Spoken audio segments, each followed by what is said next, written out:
Here at Helmuth Ford, we are a small town dealership with no hassle and no pressure.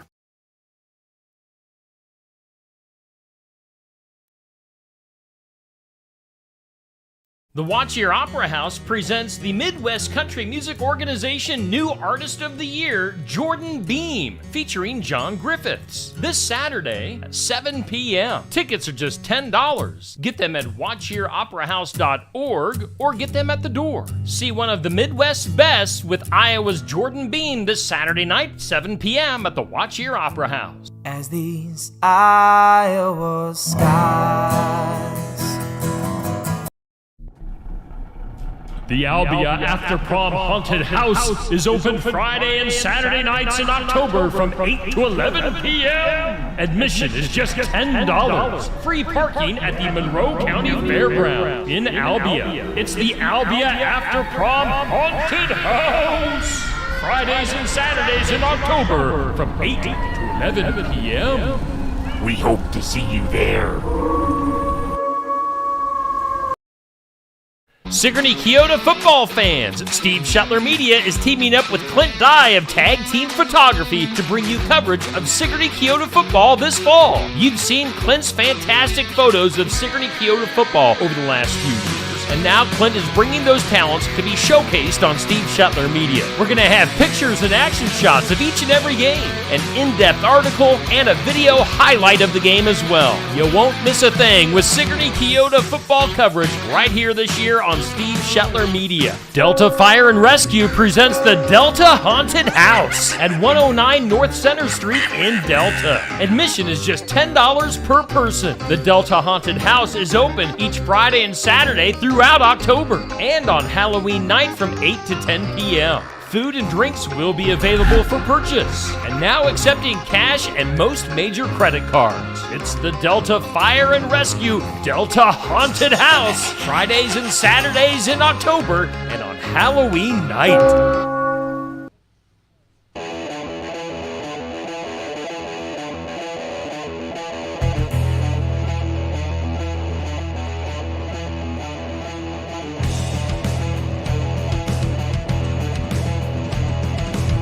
And welcome in on a Saturday morning where the sun is shining right directly into Coach Clint Weber this morning from Pekin Football. We're doing the sports section. We are live from Brothers Market in downtown Sigourney on a gorgeous fall morning. And, yeah, we do have a loaded show this morning. We've got Coach Weber with us. We'll have Coach Jared Jensen a little bit later on. And we've got Hall of Fame Coach Bob Howard right in between. So we've got a lot of football talk going on for today. Andy McGuire is our host. Andy back after a week off, vacationing who knows where, but Andy is back with us. Andy, I'll let you take it away. Yeah, I was not in the Maldives, Steve, but I did take a weekend off, and I'm back rejuvenated, especially for a big show today.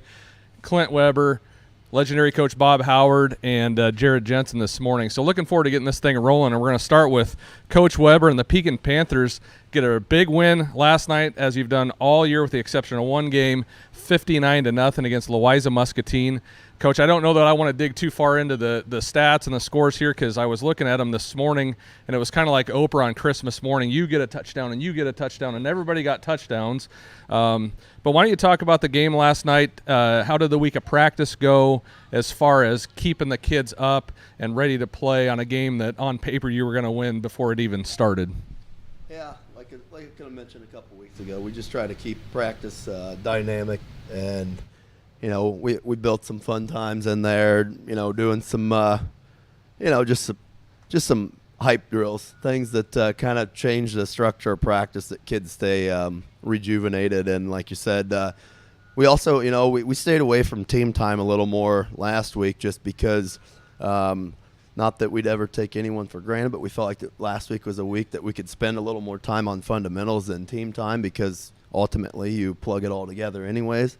And, last week I felt like it was, like I said, just one more time to really visit the fundamentals heavily for the season before, you start trimming that time back for postseason. So, we did. We threw the ball early and got it. We got the first play of the game. Got a 50-yard touchdown pass or so, and And then, yeah, we spread the rushing game all around. It's kind of been that way all year. We've just shared the ball. A lot of guys have been in that 80 to 100-yard mark because we have 3 to 4 backs that I feel like can do it. So I'm proud of our defense. We had 3 guys that got a lot more time that don't play necessarily as much some nights. And, it got them some experience that they may need going forward if we've, got to do something different. Or just happy that our defense, held the goose egg, because that's been pretty important to our team morale. We prioritize defense first down there, and it was a good night.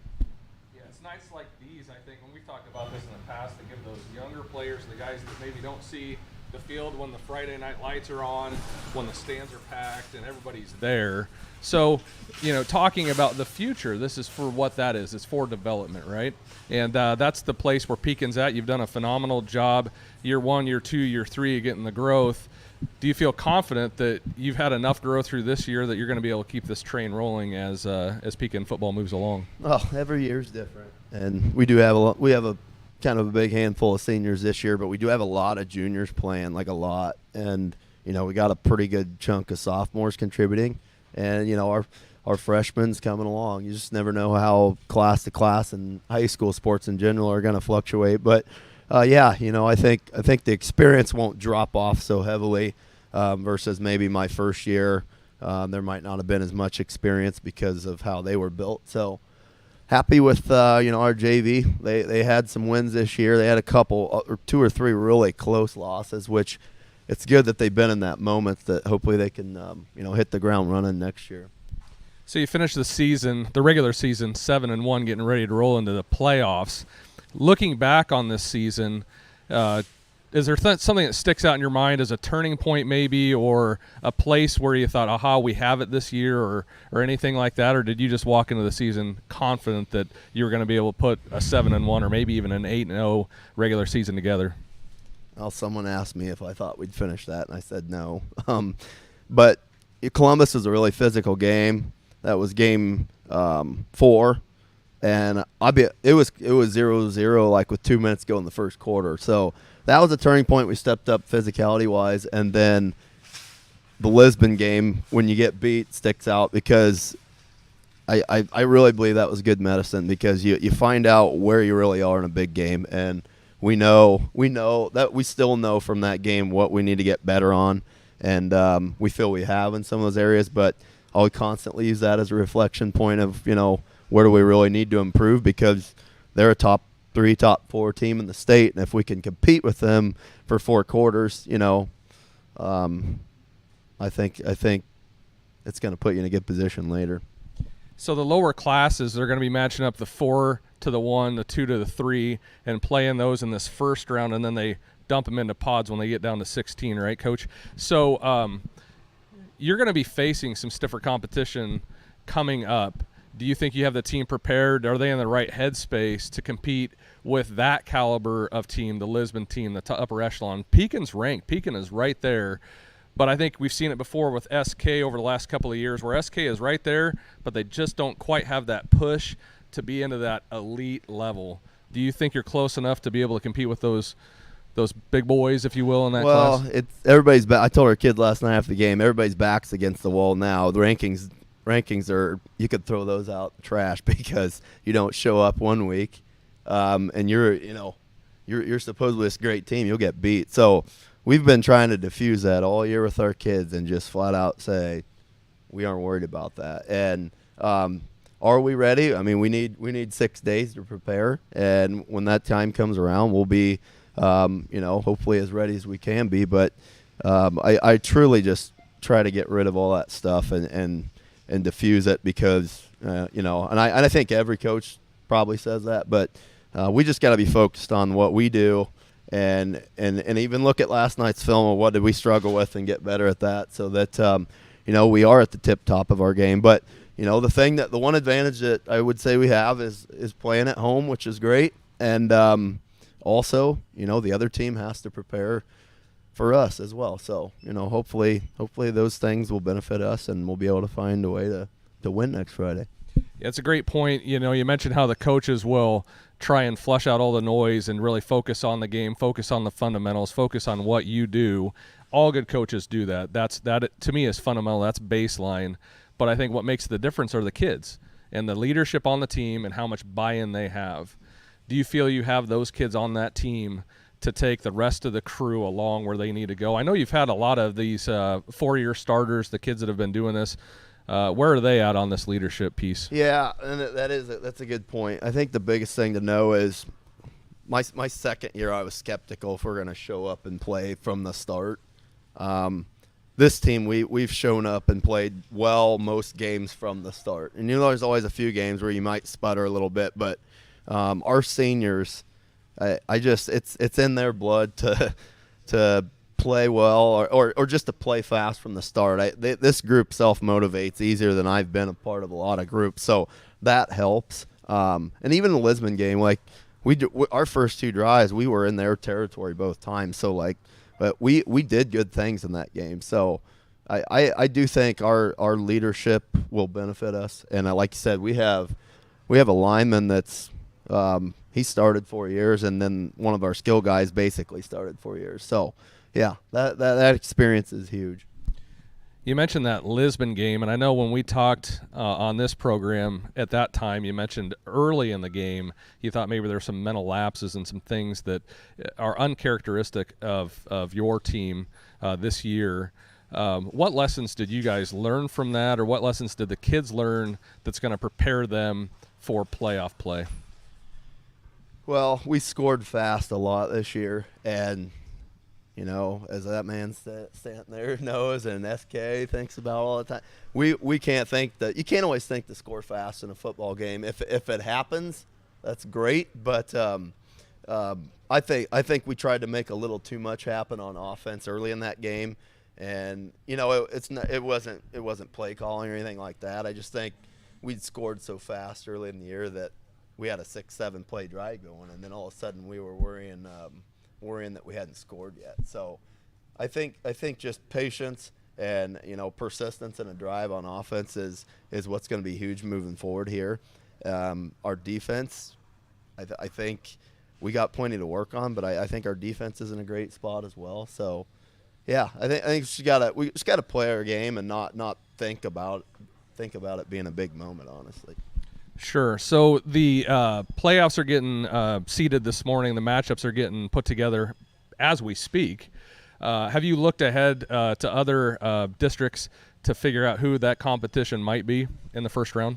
Yeah, I mean, I took a heavy look yesterday when I had a little time, and then last night kind of looking at the results. Usually it's a neighboring district one way or the other. There is a very small chance that they could match you up an in-district game again, depending on, if the geography's crazy. I won't say that's impossible because I know Danville's could have a 2-hour and 25-minute trip to maybe Bellevue.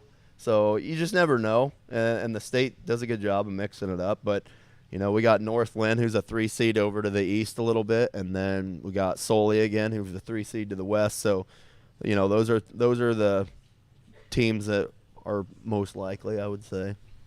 So aside from just looking at the matchups, in your mind or even on paper, do you start putting together any sort of game plan, the what-if scenario? If we get this one, I'm thinking we need to focus on this. If we get that one, we need to focus on that. Or do you just really wait and let it play out and then worry about those things? Used to be so rushed, like you got to get way ahead, and then you realize, coaching, there's X amount you can do to a certain extent. We added film of those two teams that we may see, and got those broke down a little bit. But we're not going to get super. Coaches will get after it this weekend, but we don't expedite that rush. I kind of miss the days when the playoff games were on Wednesdays. It was just a different feel. But now we got 2 more days to where it's still it's in a way it's kind of relaxed still, and we got plenty of time. So I guess I'm just excited for them to come out, and whoever we get, it's whoever we get. Yeah, I agree with you. Going to this week format where it feels like just another weekly game, it was much more exciting. In my opinion, I agree with you on that when it was a Wednesday night big game because it was just a hustle. And it was, we don't have time to worry about what the other team's doing. We need to clean up some of the stuff that we're doing, maybe take a look at some of the nuance, and then go play football. To me, that's exciting. But this is good, too, where they have, 4 teams, because you can get some 2 and, 5 teams or whatever against a 7-1 team matching up, or whatever that record may be. So it makes for good football, in my opinion. Looking back on the team, are there any specific kids, and we'll get to Daisy Dew Landscape Player of the Game, but as far as player growth goes, can you give me a couple of kids that from game 1 to game 8 have just really stood out to you? Man, that's a tough one because there's a lot of them. I should reward our seniors. I'll try to mix it up a little bit. Casey Davis, he went from center to wideout last year. That's one of your. That's rare. That doesn't happen. That's an odd change. But his speed really blew up. So, and he's got some touchdown passes, a lot of catches this year. Went to D-back as well. Proud of him. I'll bounce around. Nolan Glick's a kid who's put on a lot of size and strength. The weight room. He hang cleans 275 pounds and he weighs 170. So. That explains why he's breaking so many tackles, running the ball, and I'll give Branton Searon a shout out at center. He's brand new there as a sophomore, and nothing's been perfect all year, but his physicality inside, he's a wrestler and he's a fighter in there, and he was kind of that perfect guy to throw in between a bunch of juniors and seniors on the line, and that's what's allowed Will to throw a lot this year. So those are just 3 random guys. I could say something about everybody, but maybe just a little different twist there. Yeah, no, that's exciting. Nolan is one that I know you were identifying early on from track season that you were going to put him at tailback. And Coach, if this head coaching thing doesn't work out, they probably have a spot for you in a scout or talent identification, because you pick them out and you get them to the places where they're going to be successful. It's been fun to watch that all year. So, Steve, you want to do Daisy Dew Landscape? Yeah, you mentioned our Daisy Dew Landscaping Player of the Game from last night's broadcast, Nolan Glick. So you talked about him. Let's very briefly talk about any injuries on the team. I know some guys sat out last night. Maybe give us an update there. Yeah.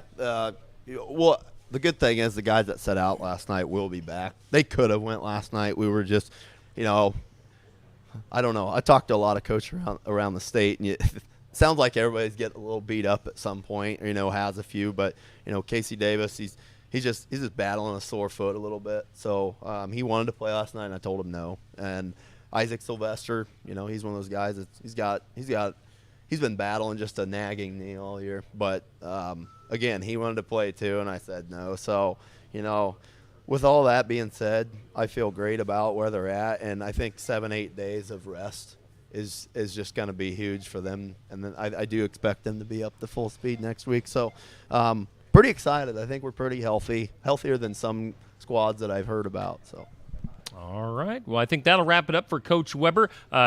I think Coach is going to stick around and chat with Coach Howard here in just a little bit. But we thank Coach Weber for his time. Let's switch the screen over to that Daisy Dew Landscaping Player of the Game. Go ahead there, Coach, and take your seat. We've got our Daisy Dew Landscaping Player of the Game, and that is Nolan Glick from last night. So congratulations to Nolan. Let's get a 30-second ad in here, and then we'll be back with Coach Howard right after this on the sports section. Adam Clark for Sheriff. Veteran, integrity, leadership. Adam Clark, candidate for Keokuk County Sheriff, is a native of Keokuk County. He's devoted his adult life to service at both the national and community levels. In addition to his service as a law enforcement professional, Adam works extensively with local youth programs and is actively involved in the community. Some of Adam Clark's initiatives are to strengthen the Keokuk County Sheriff's Department. He wants to collaborate with communities countywide and work to establish a school resource officer. Vote Adam Clark for Sheriff at the general election November 5th. All right, we are back live at Brothers Market for the sports section here on Steve Shuttler Media. I've got Coach Bob Howard standing by. First, let's take a look at our scores from last night. Our area schools and scores. We've had Pekin beat up on Louisa Muscatine, as you saw right here on Steve Shuttler Media, 58-0. The other big blowout right here in town, Sigourney Keota walloped EBF 79-6. It was Montezuma, a similar score, 71-0 over Twin Cedars in 8-man play. It was New London over English Valleys 56-22. Pleasantville defeated Cardinal 56-13. Our next page of scores. Battle of the North Mahaska over North Tama 12-8. It was Oskaloosa in a crazy game. Oskaloosa made a huge comeback in the fourth quarter, beat Burlington 41-34. It was Ottumwa over Des Moines East 48-12. Mid Prairie blows out Albia 42-7, and then Winfield Mount Union takes it to HLV-TC 58-18. Those are your area's scoreboard and scores brought to us by Sheets Chiropractic and Wellness. Let's take it back to Andy McGuire. He's got a pretty special guest this morning, as we've got Coach Bob Howard hanging out with us this morning. Andy, take it away. Coach, welcome to the program this morning. I am very excited to have you with us today to chat about SK football and your history as legendary coach. And before we start the interview, I want to talk about that because, I heard the announcement last night as far as wins goes, 372 career wins. And this morning I was just thinking about that in perspective. I looked up Bill Belichick. And Bill Belichick, career wins is at 333. And then I was thinking collegiately, where's Nick Saban at? And Nick Saban is like 298.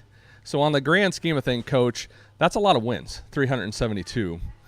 Last night was Bob Howard night, senior night at the Snake Pit. And at halftime, you got to spend some time with a lot of former players. Coach, how did that feel being on that field with those guys? Well, it's really cool and it's bittersweet and all that stuff. I mean, it makes you want to be back in the middle of it. But every time you come home, it's coming home. I mean, it's because so many of our players that played for SK and obviously Sigourney before that, those 6 seasons that I was here before that, a lot of them are still around. They're still here. Webster City, when Electrolux closed and all that, and we've had some really good teams in the last 15 years, but they leave.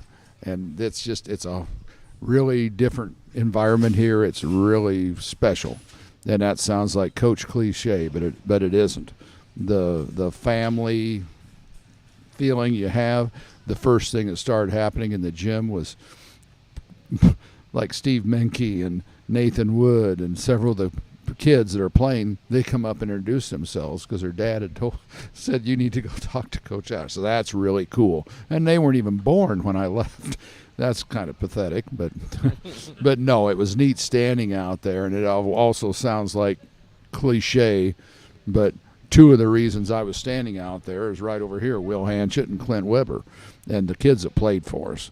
And the deal that now we have our third SK player going in the Iowa High School Hall of Fame here this in a month at the Dome. John McLaughlin's going to go in. There are big schools that if they get one, it's a big deal. And we have several other kids right now that could also be in that Hall of Fame. And I'm not even going to mention one of them, because if you mention one, I'm going to have to mention 10 or 12, because that always bugs me if you leave people out. But it's a special program. I have to agree with you, Coach. I wasn't born, raised Sigourney, Keota. I was just down Highway 92 in Washington, and I can tell you as a Washington kid, we were always looking down saying, man, what are these guys doing that they are winning so many football games? And it was always a joke amongst us is that, these guys in Sigourney and Keota didn't have anything better to do than bale hay and drink beer, which there was none of that in your time, was there, Coach? The baling hay? Probably wasn't a lot of baling hay, and I'm going to tell you what, and I'll probably make a fool of myself now. I don't think there was a lot of the drinking beer on the main kids on the football team, because that was kind of a big commitment, and there was major peer pressure on some of them. If you would have wanted to take a risk of screwing up a season and then go face Derek Griner, and I will mention that one, that probably wasn't going to be a real healthy thing to do. Yeah. So. Well, and trust me when I say the beer part in jest, that's what I we know. said. And I can assure you, I saw all those guys standing on that field last night, and I've coached with Steve Menke. I've been around Steve long enough, Nathan Wood and those guys. I mean, when you stand on the field, and you just mentioned Jacob Greiner is now a priest. You've had a lot of different walks of life come through that program, and it is a high quality, high morale character program, even to today with Coach Jensen. Absolutely. That I don't think we have those problems that other communities have. Not saying it doesn't exist here, because I'm not naive and roll over the eyes, that sort of thing. But by and large, these guys keep this stuff in check, and we have quality student athletes coming out every single week. Well, and to me, the way you quote unquote keep it in check is you get the kids committed enough. You only get one time to go through high school, and only one opportunity to play sports or do anything in high school. You got the rest of your life to do some of the other stuff, and hopefully you can influence them enough that it lasts and they make good decisions. Plus, you're constantly hammering commitment and character. We always did the winning edge class, which was mental stuff that some of the kids might have thought was really stupid, but I've also had a lot of kids that come back, and that was really important. And Webster City had a lot of issues when we went there, and the kids that were involved in that, we didn't. And also, multi-sport participation is a big part. If you can keep kids involved all year round, and 6 a.m. weight training doesn't help or doesn't hurt either. That's kind of why Iowa went to those morning practices, because kind of hard to be out running around all night if you're supposed to be at practice in the morning. So anyway, all those stuff. But I've been very proud of our kids at both places now, of what kind of people they are, and the commitments. Making people make mistakes, and then the fact that we never called them, well, it's a mistake. No, it's choices. You're making choices, and you're weighing consequences and benefits of what you're doing. So, and it's a challenge. Not near as big a challenge as social media and all that stuff. We don't have time enough to go into that. I'm going to get there, Coach. Trust me on that one. Hopefully we're out of here by 10 o'clock this morning, or I hope I can get my questions in, because I'm pretty sure I could sit here and talk football all day with you, and I'm sure you have better things to do. No, I don't. But, getting back to that culture thing, you were here when these two communities married up to start this football program, Sigourney and Keota, and again, I'm kind of the Sigourney Keota adopted son, if you will. I hope I can get to that status someday. I hope I earn that title somehow. But I've been around long enough to know that, when Sigourney and Keota play each other in baseball or basketball, it's gloves off and it's time to go. Can you talk about what it took to get these two communities together and put a team on the field, let alone to start winning the way that you did? How did you make that happen? These are the things that are fascinating to me as I lead organizations that I'm a part of, and I have a chance to pick the brains of guys like you. How did you do that? Well, if you ask around either town, probably, how popular Bob Howard was. I had friends and I had people that were acquaintances, but I really was never out any place. I didn't go, and that doesn't mean you can't do that. That was just my life. I also coached 4 sports year round, and I remember when we first started the first day, because I didn't know about it. I found out about it at noon, and by 3 o'clock that afternoon, the captains and I were going to Keota, because we didn't know if anybody was even going to come over. And there was huge peer pressure on the 7 kids from Keota that did come over not to. I mean, those 2 freshmen, Mark Greiner and Brett Bell, went through a lot of stuff. When they were seniors, nobody was giving them any static, but I mean, there was just a lot of pressure. And I told the parents over there, told the parents here, because parents over here didn't like it much either. I mean, the towns had a lot of rivalry. Then I said, if you will just let the kids work this out, this will be fine. And I said, and I'll kind of guarantee in 5 years we're going to be one of the best programs around. Didn't take 5 years. And I didn't care about being popular, and I didn't care if I irritated people. And we had people that wanted part of this money or part of that money, or wanted to, play games in certain places, which it's human nature. That's fine. but we just didn't do it. I mean, we stayed kind of committed and tough, and I had a superintendent that allowed me to do it, and I was AD over here, and it worked. It was never easy, and it's never easy. You have to be vigilant all the time. What SK has to me, and I'm very prejudiced about it, it is a very special situation, especially when you look at there's nobody else in the state that even has come close to the time. 3 years from now will be 40 years of sharing for SK football. And I sure hope I'm still able to drive and get down here by then, which I anticipate doing, because it's awesome. But there's always somebody, somewhere, something percolating under the surface to look for a niche to maybe break it up. It's time to break it. Why is it time to break it up? You look at the kids that were on the field last night, the relationships that have made. I know business partnerships have been made from the kids in the two towns. And one of the neatest things I ever saw, and Steve might remember this, we were playing basketball. The intensity in basketball and stuff it didn't go away. And I remember Steve Menke diving for a ball at one end, Chris Kaufman running by him, reaching down, grabbing his hand, jerking him up on his feet, and both of them sprinting to the other end. Mm-hmm. I thought it was the neatest thing I've ever seen. There were a lot of people from the Keota crowd, not a lot, but some people from Keota. My God, you should hate you should hate him. Don't that? But that's human nature, and that's what people kind of expect. And we worked hard at it. We worked at it year round. One of the very first things that was tried to do, and it wasn't his fault. He didn't know any better or any different, was the Washington Journal come over to take a picture. And then he wanted a picture of just the Keota kids. And I said, there ain't no just Keota kids. I said, you want to take a picture, you take a picture of all of them or nothing.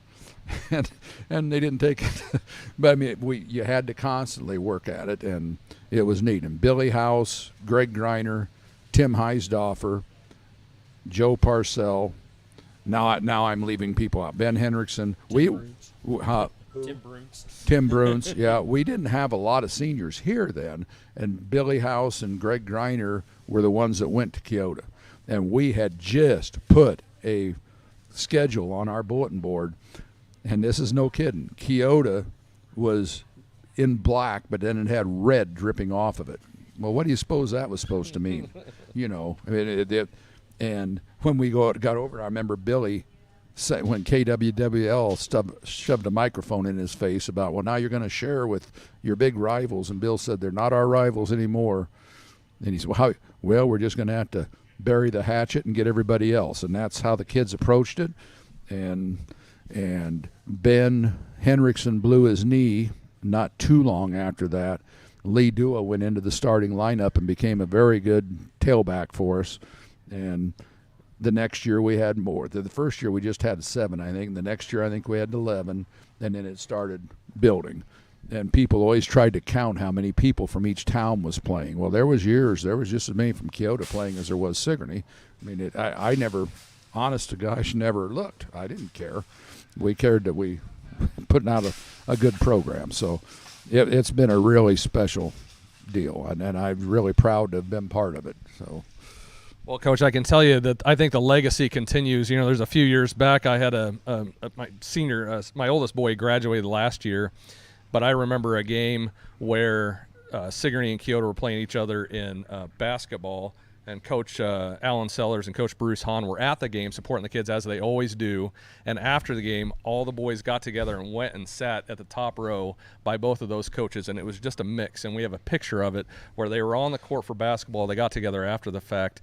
And I always think back to, that first SK football team and what that meant, because we had Coach Clint Weber on here, and we've talked about the backyard brawl, Sigourney and Pekin, and now you've got, an SK alumni football player coaching the Pekin Panthers. So it's kind of turned into a backyard barbecue.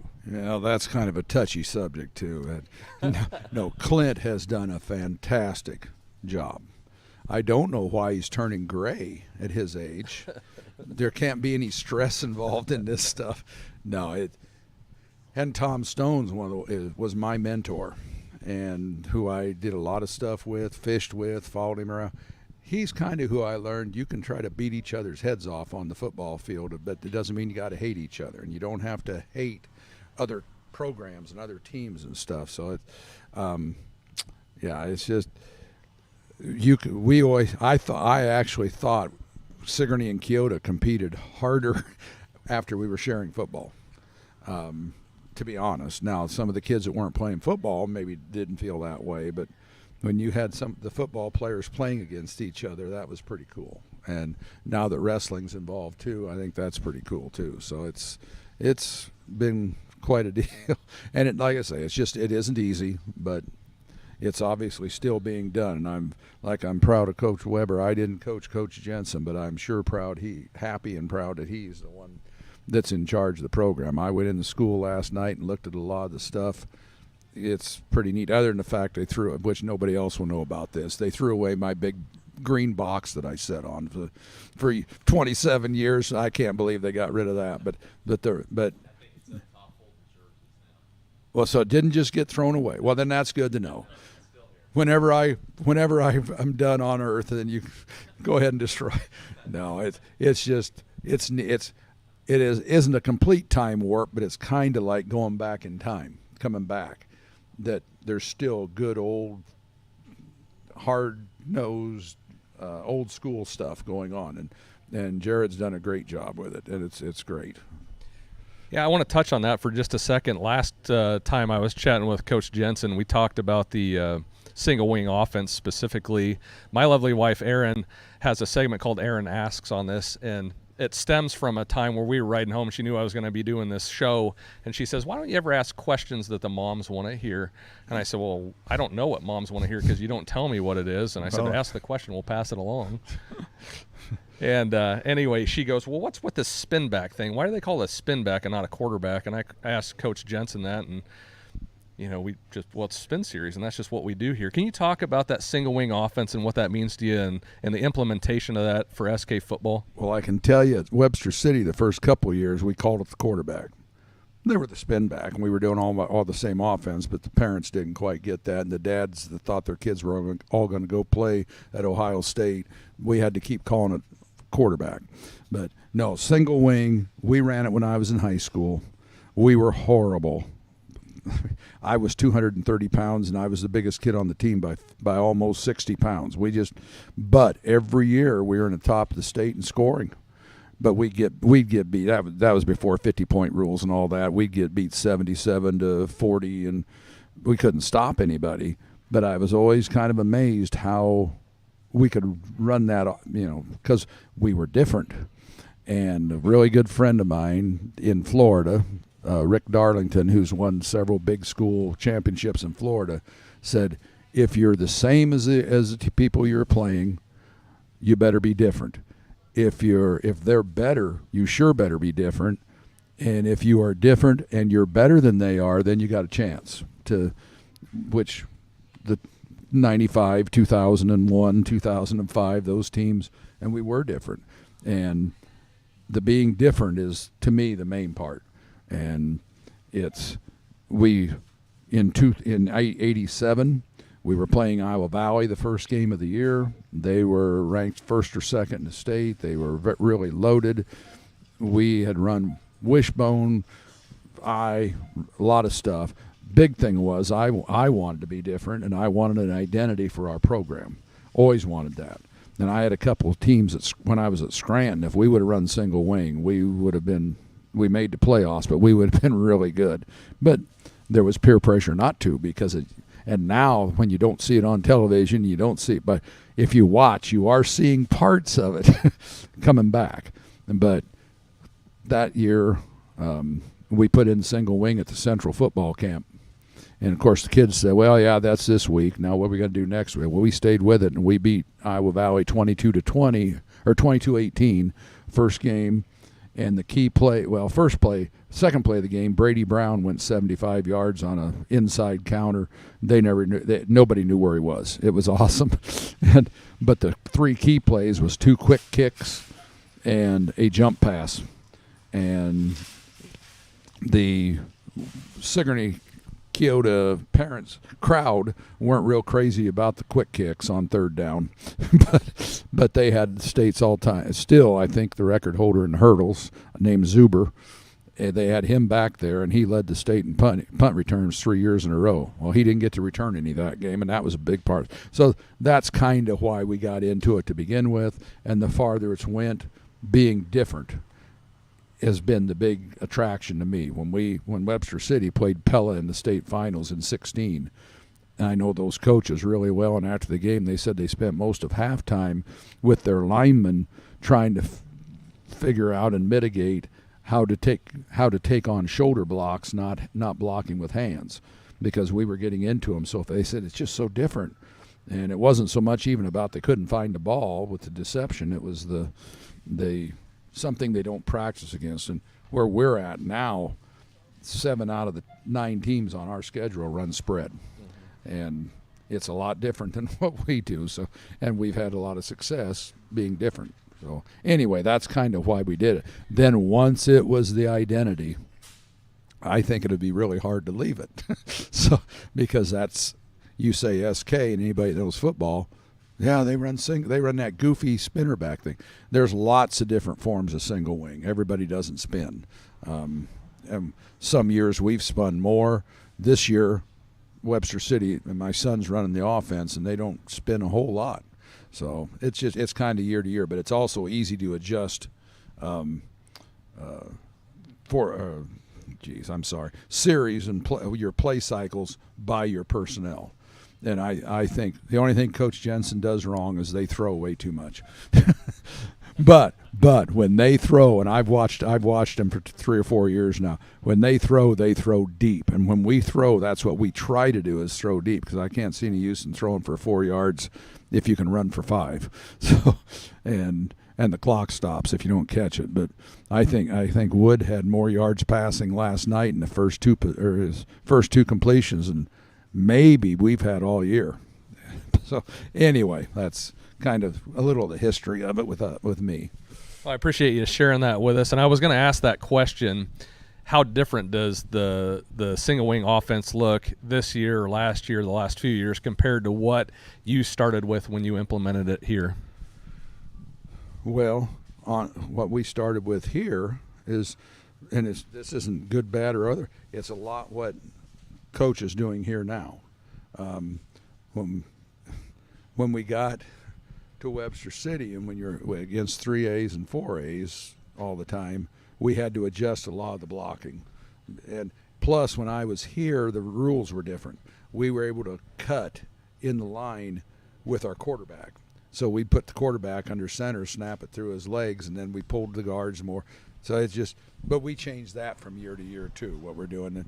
And now we've run more formations. We spread out more just to get people out of the way so we can run up the middle or whatever. But it's we've changed quite a bit. But we do a lot of formationing to try to outnumber people, and otherwise it still looks. It was really fun last night watching the spin stuff.